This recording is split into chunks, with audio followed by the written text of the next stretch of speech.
Good afternoon. My name is Sarah Brundage. I'm the Senior Manager of Lung Health for the American Lung Association in Wisconsin and Chicago. Um, Today we're going to have a short presentation to get the medical staff for Camp SuperKids orientated to a couple of things. A little bit more in-depth stuff will be done in person the first day of camp. Bear with me here for a moment. I'm going to try and pull up the PowerPoint presentation.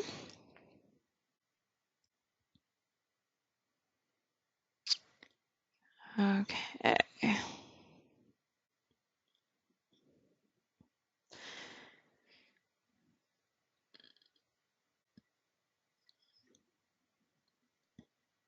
Sorry, I'm just going to try and get the presenter screen off.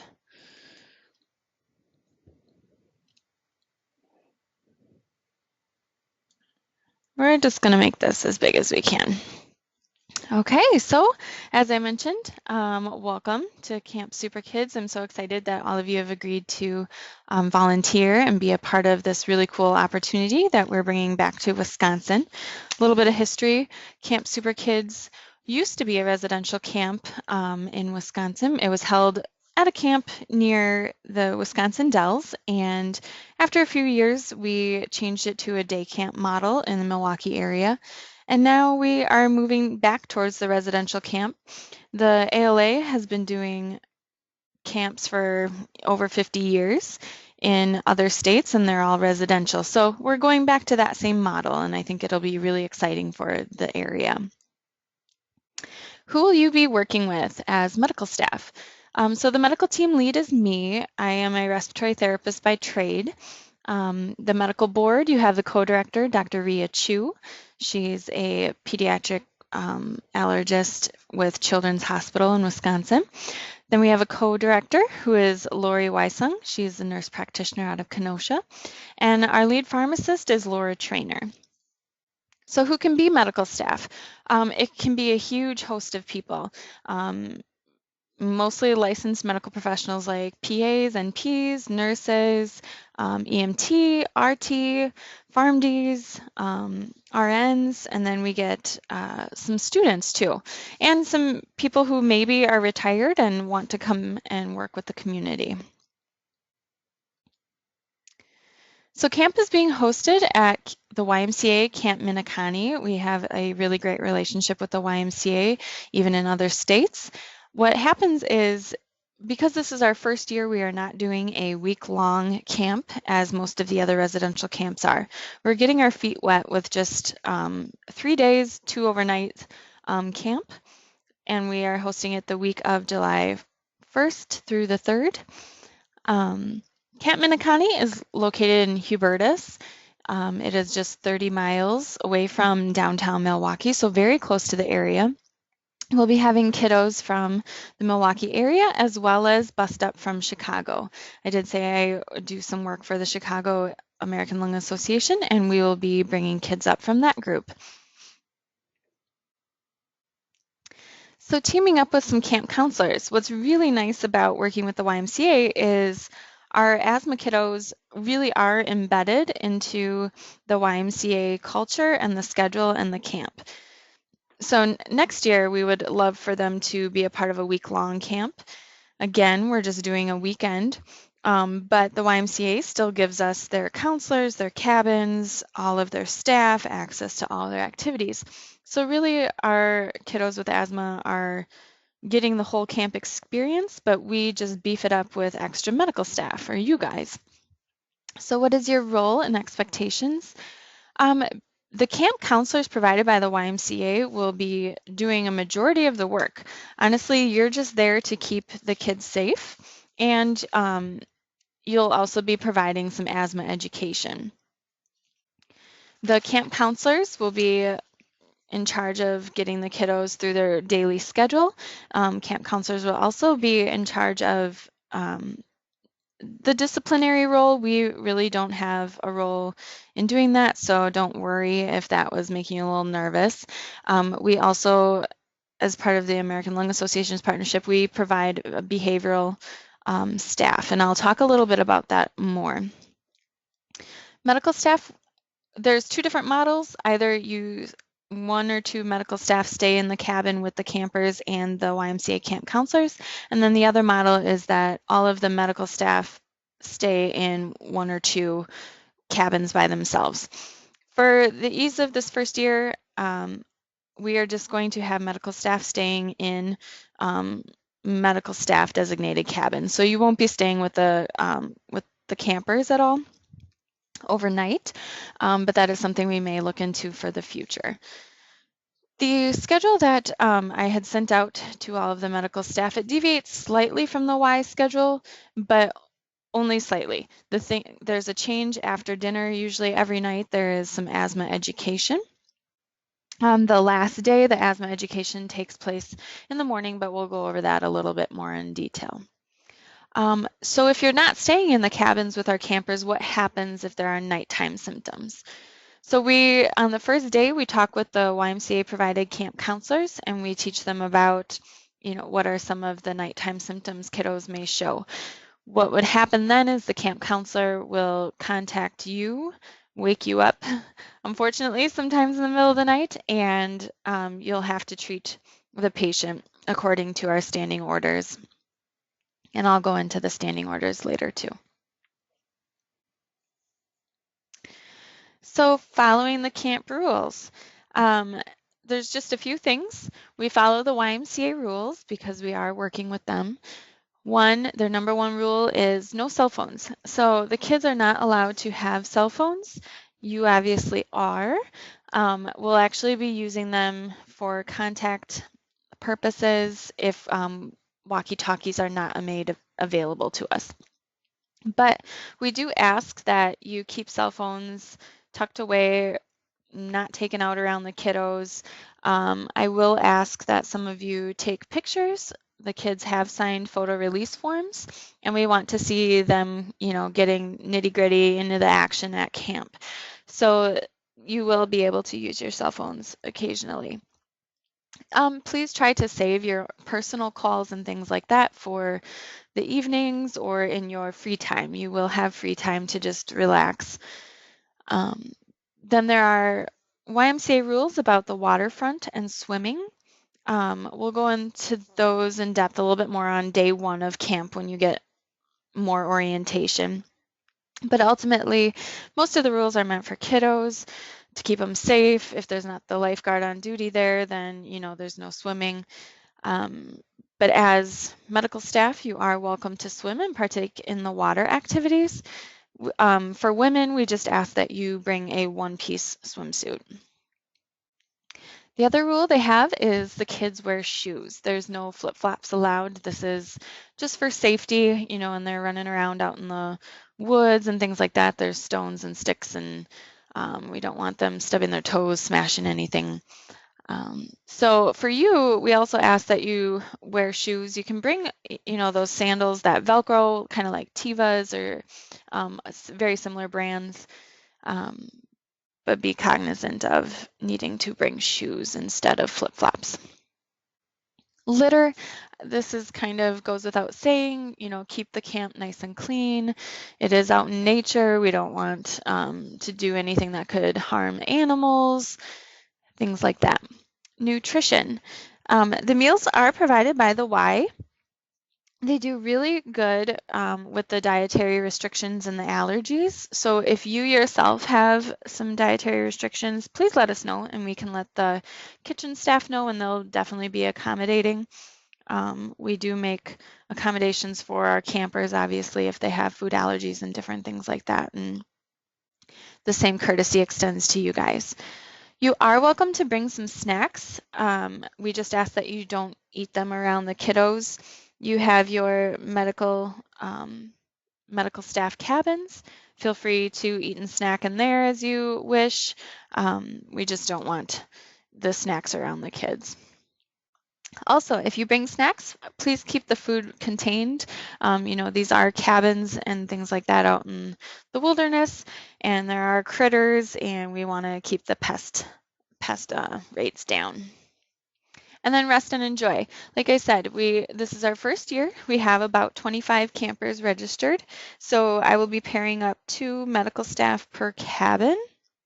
maybe some more. I still have to do a little bit of scheduling here, but you will have access to your own free time to veg out, read a book, um, scope out the camp, but then you're also welcome to follow around your campers and go and participate in all of their activities.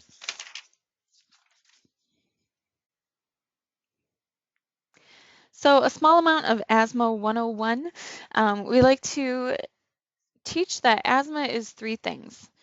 You can say the three S's if you'd like. There's swelling, there's the squeeze, and then there's snot. So asthma is a chronic inflammatory disease marked by bronchoconstriction or that squeeze, inflammation, which is the swelling, and then excess mucus production, which is the snot. We try not to use the term asthma attack with our kiddos. Asthma is not attacking your body. We want to teach the kids that they can be in control of their disease. And so we reference anything like that as an asthma episode. So that's one thing to keep in mind. Some common triggers. There's infections, environmental, and situational. So with infections, we do look through the medical charts and see if they've had any recent colds or upper respiratory infections, things like that, vaccinations for the flu. Environmental triggers, broken up into two groups, allergens and irritants. Um, we are out in nature. We are putting kiddos in environments that could potentially hold and be host to a bunch of their triggers. Things like animal dander, pests, dust mites, pollen, mold, and foods. Things like irritants are fragrances, smoke. I mean, we will be doing campfires, so that's something to be aware of with your kid. The cold or very humid air, we are going to be outside doing a bunch of activities, weather changes. If your kid needs to be pre-medicated for things like that, be aware. And then some dust. Situational, it can be caused by stress and anxiety or worsened with stress and anxiety. And then laughing and crying can actually trigger an asthma episode. This is due to the rapid inhalation and exhalation of air, cooling down the airways, triggering that bronchoconstriction.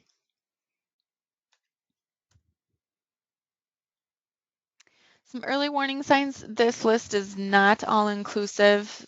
I will be sending out a camp manual to all of you, and that list is pretty exhaustive. There's, I think, like 30 some signs and symptoms or early warning signs, but some to touch on are just cough, wheeze, shortness of breath, maybe feeling some chest tightness or even like a burning after an activity.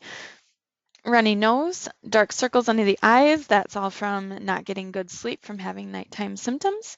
And then clipped speech if they're having troubles talking in complete sentences because they are so short of breath.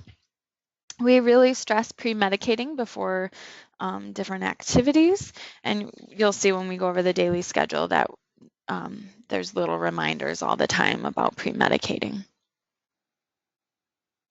What are some other conditions that you might see with these kiddos? There's a whole host of things, but we'll make you aware of any that you should be aware of when caring for your kiddo. Allergic rhinitis, very common. GERD, eczema, enuresis, or bedwetting. Some of our kiddos may be on medicine to help them and help prevent wetting the bed.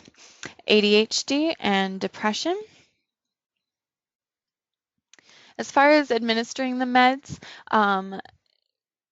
that are not asthma related, that will be done by a pharmacist, but all of the asthma medications can be given by a nurse or a respiratory therapist or a student, and I'll talk a little bit about that too.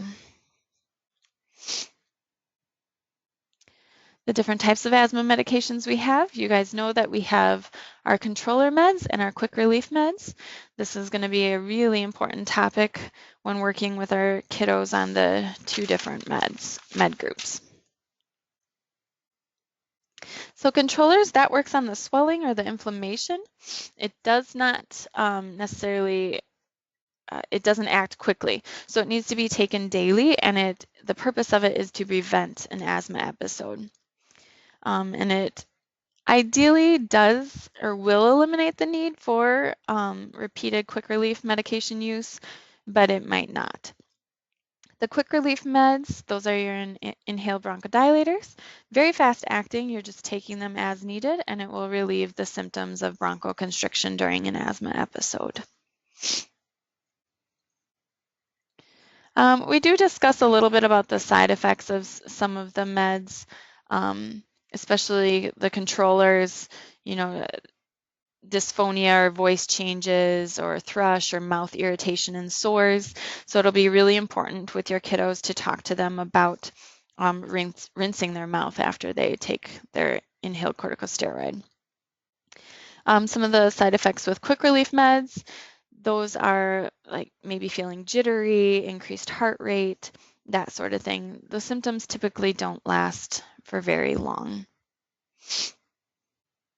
Something else to touch on, we really discuss with our kiddos the rule of twos, and also when we are going through the med charts, we review and see what the inhaler usage is like. So the rule of twos is, are you using your inhaler for daytime symptoms more than 2 days or 2 times per week? Are you having nighttime symptoms more than 2 nights per month? And then are you refilling your quick relief medications more than 2 times per year? Ideally, if you're in control, you're not going to need more than 2 quick relief inhalers every year. Oral steroids. Because camp is so short for us this first year, it's not an entire week. I'm not sure how much we'll be doing with this, but I wanted to make you aware that we do put kiddos on prednisone bursts.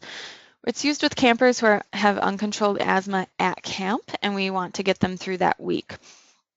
So there's a really low threshold for it. We say that if a kiddo comes to the health services area where you guys will be administering your meds in the morning and the evening, more 2 times or more during their stay, we might consider prednisone.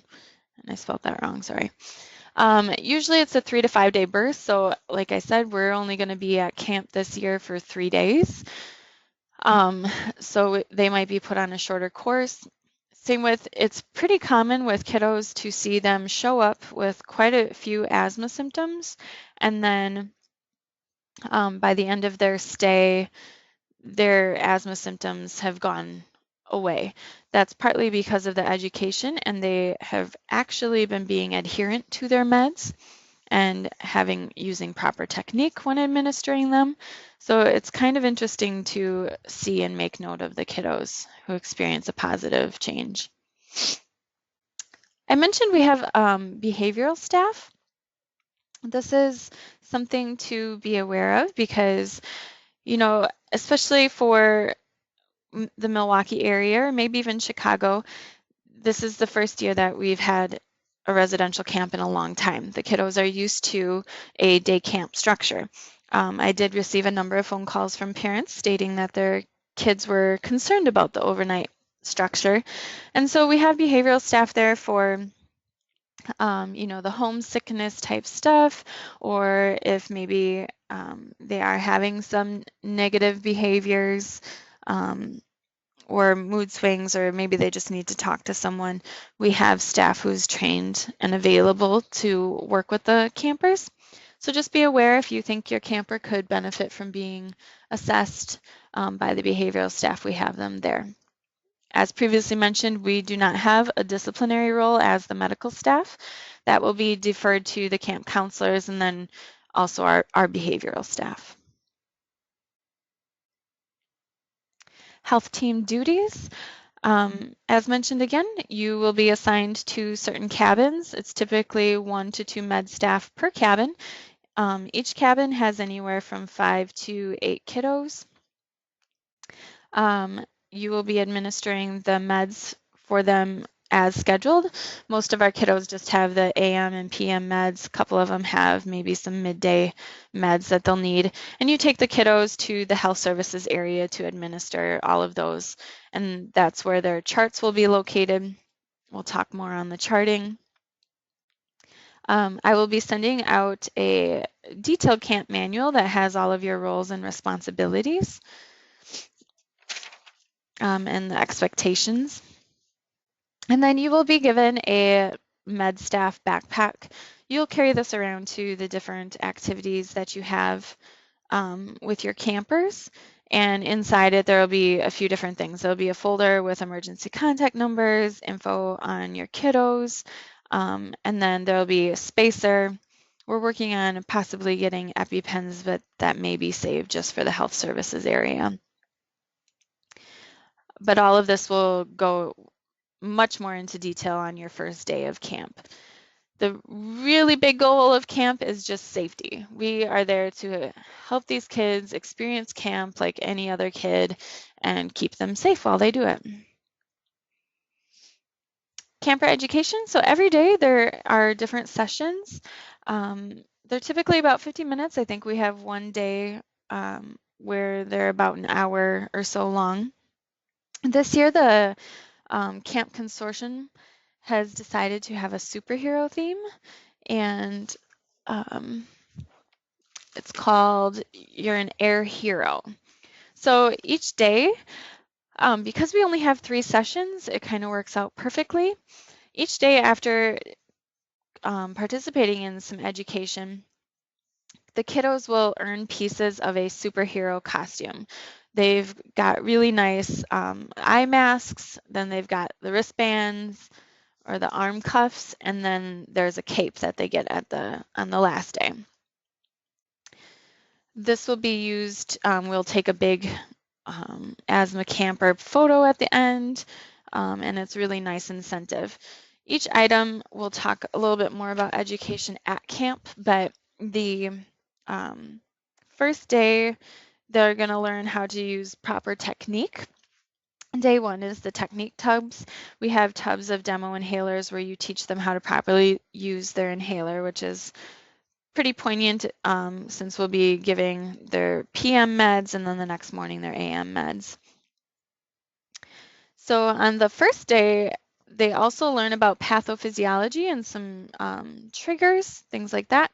Pathophys, they'll earn a cuff, one of the arm cuffs. This is to kind of symbolize the bronchoconstriction and the squeezing because the arm cuff is fairly elastic and snug on their wrist.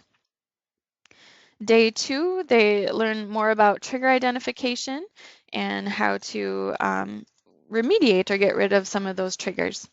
And then they earn the eye mask. Kind of the idea is that they're good at spotting or scoping out what could trigger their own asthma. In day 3, they'll learn about controllers and reliever meds a little bit more in depth rather than just learning the technique on the first day. And the final item that they get for that is their cape.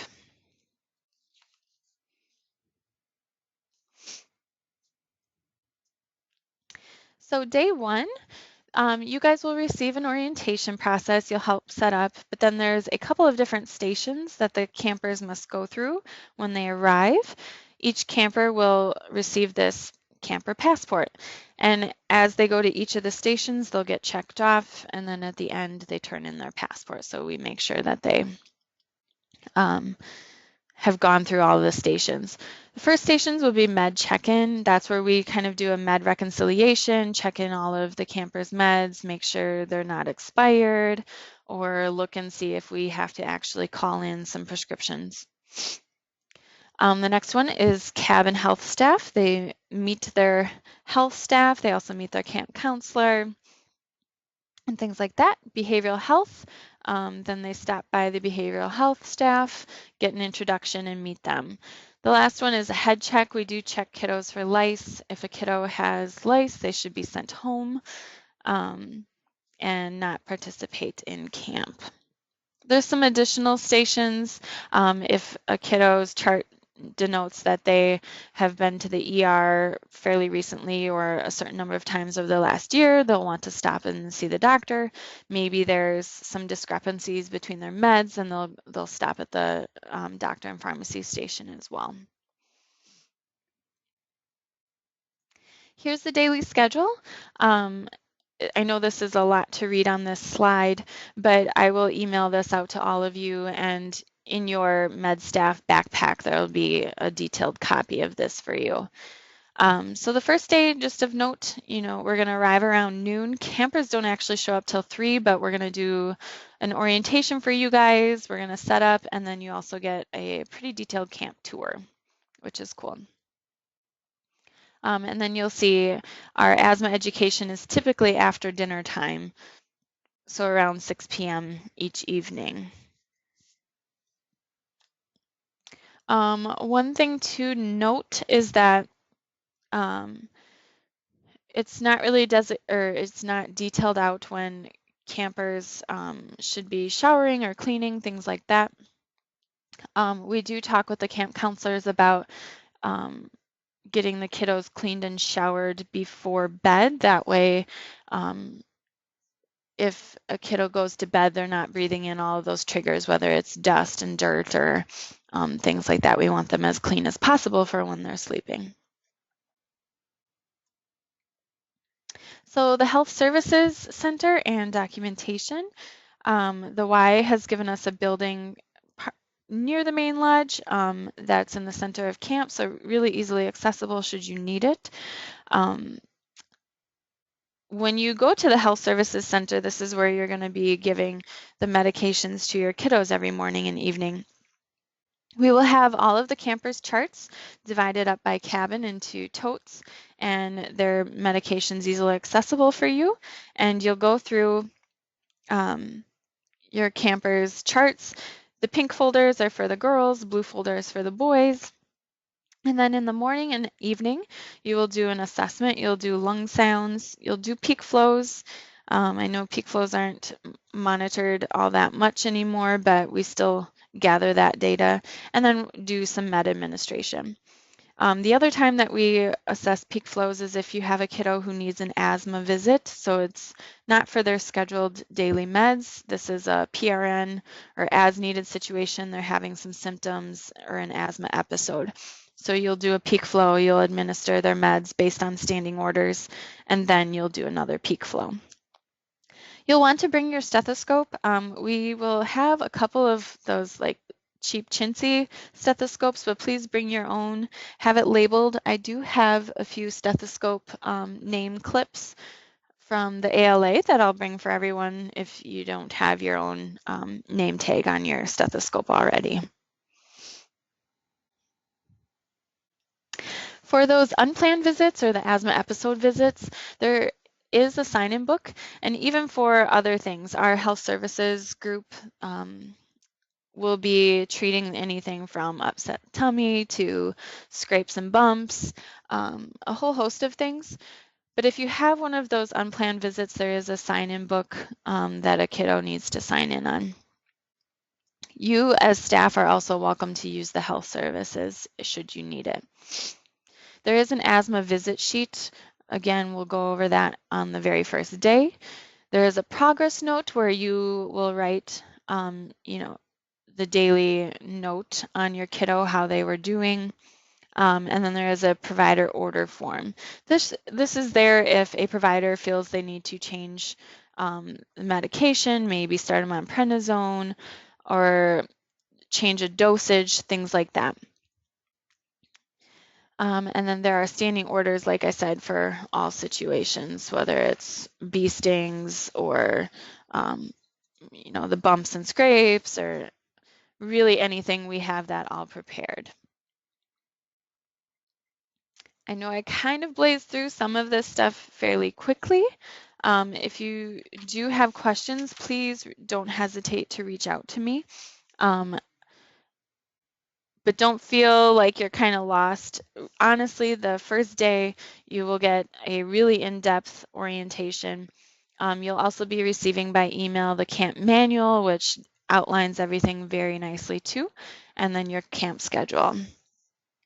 The Camp Minneconne website does have an ideal packing list for campers, but included in your staff manual, there is also a packing list of things that you might want to bring. So again, thank you guys for volunteering. I know this is going to be a really awesome experience. I volunteered at some of the other residential camps that the American Lung Association has, and it truly is an awesome experience. And the kiddos just value it beyond measure. So thank you again, and please reach out to me if you have any questions.